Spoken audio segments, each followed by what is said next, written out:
So we are going to change the order of integration from dx dy to dy dx of f of xy over the region R.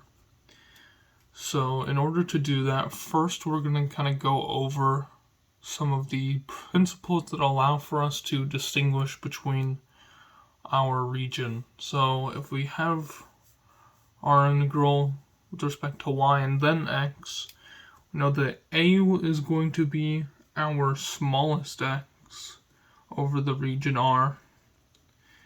B is going to be our largest x, and then h of x will bound our upper function, and then g of x will bound our lower function. So right now we're in terms of dx dy, so once we graph our region R, we're going to want to utilize this to put it back into our integral and have our definitive region. But right now we're in dx dy, so we're going to know that c is going to be our smallest y value, d is our largest y value, h of y bounds our right side, and g of y bounds our left side. So that means right now for us that 7 is our d value and 0 is our c value, and then we know that the square root of 49 minus y squared is going to bound the right side of our function, and that the negative square root of 49 minus y squared is going to bound the left side of our function. So in order to graph this region R, I'm just going to start out by writing down kind of our h of y function, which is just going to be x is equal to the square root of 49 minus y squared. Now I'm going to square this and add y squared to both sides, and this will just give us x squared plus y squared is equal to 49, which just means we have a circle with radius 7. Now this circle with radius 7 also ends up covering this, because as we square it, we kind of need to cancel out this negative as well. So this equation right here represents both sides. It represents both our h of y and our g of y. And I'm just going to use this to graph it a lot easier so I kind of can see the region R better. So we're going to just kind of mark where everything is at. This is obviously -7 and -7. And the circle of radius 7 will look something like this. Obviously, I'm not a professional at drawing circles.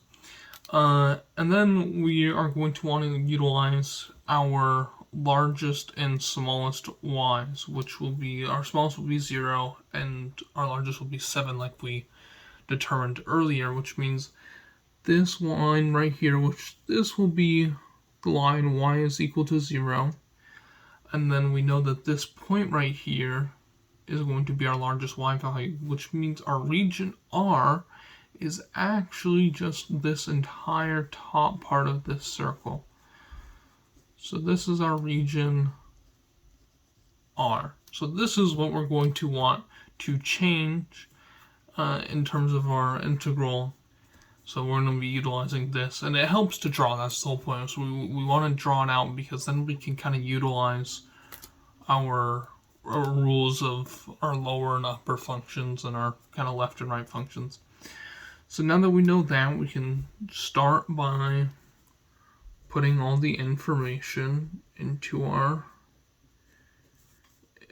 integral. So we want to go into dy dx. Now for dy, we want to know our upper and our lower function. Now, in order to get our upper and lower function, we're going to want to find things in terms of y. So we know that our lower function is actually just going to be y is equal to 0, because we know that our lowest point y is equal to 0, and this entire line is y is equal to 0.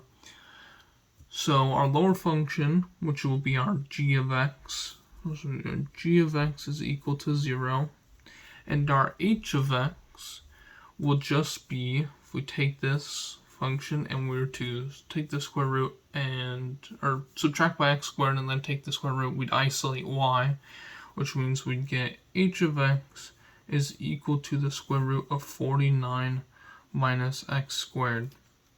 So this is going to bound our upper function, and this is going to bound the lower function. So if we just simply plug that in for now, we're just going to plug in the information we have. You can see that our integrand is going to go from 0 to the square root of 49 minus x squared, which matches this upper region, right? So this upper region is the square root of 49 minus x squared. And we know that because when we take the square root, we either get the plus or minus, but the minus part represents this bottom part, and we know we don't want to utilize that because we already figured out the region R. So now we're going to want to figure out kind of our smallest and largest x. Now, this is where graphing also comes in really handy. And since we had a circle of radius 7, it makes it very easy to kind of determine the 2 points that our x is smallest and largest. Luckily, our smallest x will just be -7, and our largest x will just be 7, which means our a value, we just kind of write it over here, it's going to be equal to -7, and our b value is going to be equal to 7. Now this applies for everything with Teutron. You just go and you find kind of the domain of x. So then we're just going to plug this in. We have over here, so a is -7 and b is +7. Now this represents our entire area. Now we can kind of check this if we wanted to by just simply redrawing the information we have right here, but kind of utilizing our rules already. We'd see that the top part, because we know that this is a dy dx, y is equal to the square root of 49 minus x squared, would look something like this. And then we know that our lower one's going to be on 0.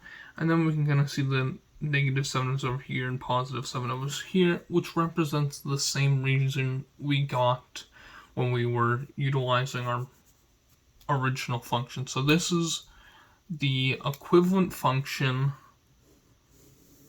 f of x, y, with the order of integration change from dx, dy to dy, dx.